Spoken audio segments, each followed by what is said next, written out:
اسلام حکم دے گا، اس کے مطابق کرتا جائے گا تو مومن رہے گا، تو مسلمان رہے گا، تو تابعدار رہے گا۔ اس کے خلاف کرے گا تو تیری خلاف ورزی جس نوعیت کی ہوگی، اگر گناہ کی نوعیت کی ہے تو گناہگار بنے گا، اگر کفر شرک کی وہ نافرمانی ہے تو کفر شرک کرنے والا بن جائے گا، چھوڑا نہیں جا سکتا۔ حتیٰ کہ سرمے تک بتا دیا کہ سرما پہننے لگو تو پہلے دائیں آنکھ میں پہننا، سجی آنکھ میں۔ اتنا بھی اختیار نہیں لیا کہ تیری مرضی بھائی جہاں سے جس آنکھ سے مرضی کر تو سرما پہن لے۔ مانگ نکالنا یہ کوئی اتنی بڑی بات ہے یار، کوئی بڑا کام ہے؟ اپنے سر کے بالوں کی مانگ نکال رہا ہے تو یہاں بھی پابندی لگائی کہ اپنی مرضی کی طرف مانگ نہیں نکالنا، نکالنا بھی درمیان سے، اور پہلے دائیں طرف والے بال ٹھیک کرنا، پھر بائیں طرف والے بال ٹھیک۔ کپڑے پہننے میں اختیار نہیں لیا کہ شلوار پہنی جدھر سے مرضی ہے پہن لو، قمیص پہننا ہے کیا ہے یار؟ فرمایا نہیں، پہلے دایاں بازو ڈالو پھر بایاں بازو، پہلے شلوار میں دایاں پاؤں پھر بایاں پاؤں۔ یہ ہے اسلام کہ تیری مرضی نہیں چلے گی، تیری بادشاہی نہیں چلے گی، تیرا حکم نہیں چلے گا، تیری پسند نہیں چلے گی، تیری خواہش، تیری پسند، تیرا حکم سب اسلام کے تابع ہے۔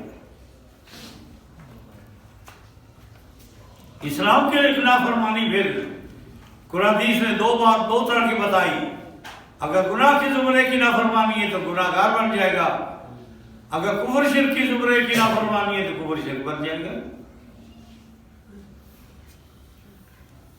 اس لیے میرے بھائیوں کوشش کرو، اللہ مہربانی کرے کہ ہم ہر کام میں اللہ کے تابعدار بن جائیں، نبی کریم صلی اللہ علیہ وسلم کے تابعدار بن جائیں، ہمارا ہر کام اسلام کے مطابق ہو، چونکہ اسی کے اندر عزت ہے، اسی کے اندر کامیابی ہے، دونوں جہان کی کامیابی۔ دیکھو نبی صاحب دعوت دے رہے ہیں پہاڑی کے اوپر چڑھ کے، کیا دعوت دی ہے؟ پہلے بلایا سارے مکے والوں، دوڑ دوڑ کر گئے، جب وہاں پہنچے تو پہلے اپنی شخصی ضمانت لی کہ میں نے 40 سال تمہارے اندر زندگی گزاری ہے، بتاؤ آپ لوگوں نے مجھے کیسا پایا؟ بڑی بات ہے، سب نے یک زبان ہو کر کہا کہ ہم نے آپ کو صادق اور امین پایا ہے، آپ سچے ہیں اور امین ہیں، ہم نے کوئی نقص نہیں دیکھا آپ کے۔ نبی ایسے ہی ہوتے ہیں۔ پھر دوسری بات کی کہ یہ تم نیچے بیٹھے ہو، میں پہاڑ کے اوپر کھڑا ہوں، پہاڑ کے پیچھے میں اگر کہوں کہ ایک فوج آ گئی ہے،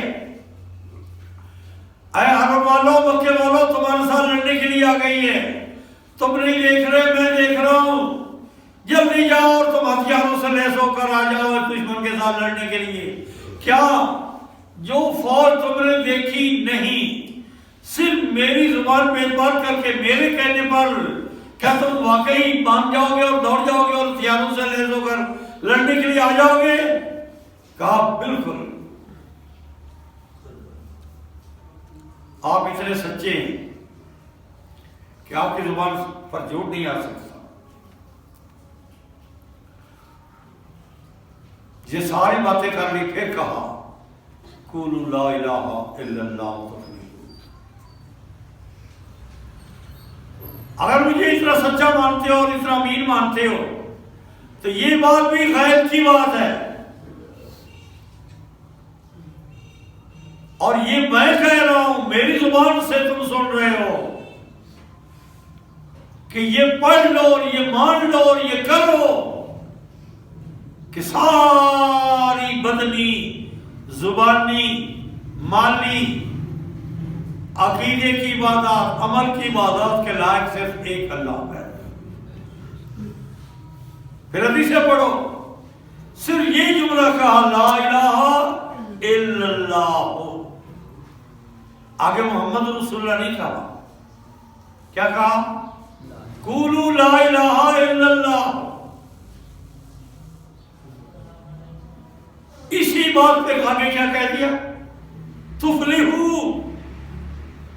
اتنی بات مان جاؤ، اتنی بات تسلیم کر لو، اس پہ عمل پیرا ہو جاؤ، تفلحو، کامیاب ہو جاؤ گے.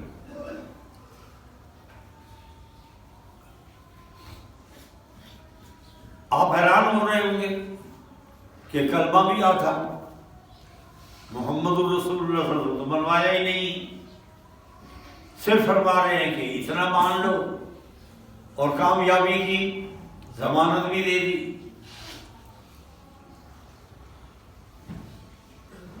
لوگوں نے پڑھا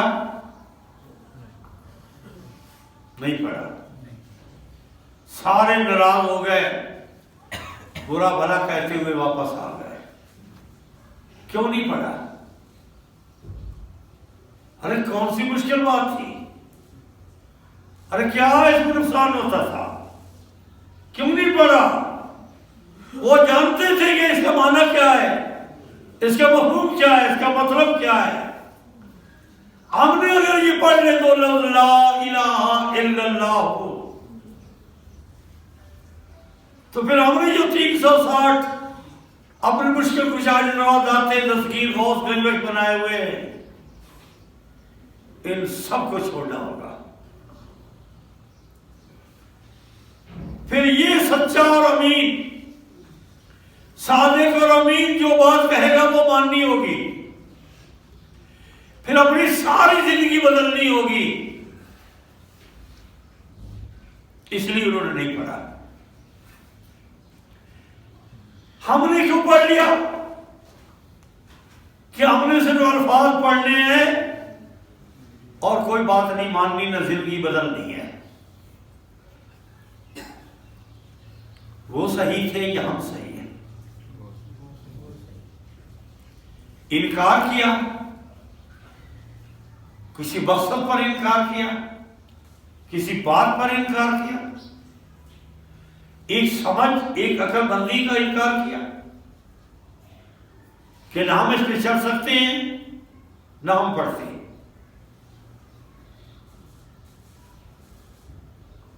میرا سالہ فوت ہو گیا، میں چلا گیا، 3 دن میں نے اس کو سمجھایا، کہتے رہے ہاں بات ٹھیک ہے، بات ٹھیک ہے. آخر مجھے سسر نے کہا بات آپ کی ٹھیک ہے لیکن ہم نہیں کر سکتے، ہم نہیں چل سکتے. برادری وغیرہ یہ کلخانیاں جمعرات 30ویں 40ویں یہ نہیں چل سکتے. میں کراچی گیا تو وہاں ایک آدمی مجھے ملا، مجھے گھر بلا کے لے گیا. کہتا پہلا شخص میں ہوں جس نے میں اپنے بھائی نور الدین کو بتایا تھا کہ ایک آدمی وہ بازار میں کھڑے ہو کر تقریر کرتا. باتیں سب ٹھیک ہے لیکن میں نہیں چل سکتا. تو کوئی بات تو ہے نا کم از کم عقل مندی کی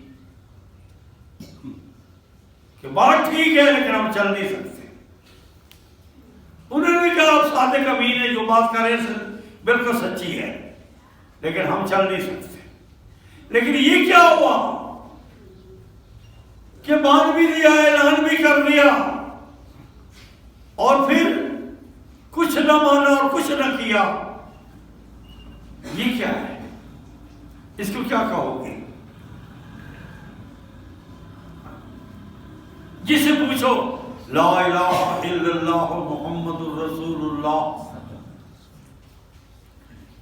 ہم تو قربان ہیں جی ناموس رسالت پر، اللہ پہ قربان، دین پہ قربان، اسلام پہ قربان، قرآن پہ قربان. ولیوں کو مانتے ہیں، صدیقوں کو مانتے ہیں، شہیدوں کو مانتے ہیں، صحابہ کو مانتے ہیں، تابعین کو مانتے ہیں، تبع تابعین کو مانتے ہیں، محدثین کو مانتے ہیں، فقہا کو مانتے ہیں، سارے اسلام کو مانتے ہیں، ساری شریعت کو مانتے ہیں. بڑی بات ہے یار، بڑی اچھی بات ہے، مانتے ہو. لیکن جب قرآن کہتا ہے بتاؤ وہ ہستی کا نام لو جو تمہیں ہر تکلیف سے نجات دیتی ہے، وہ کون ہے؟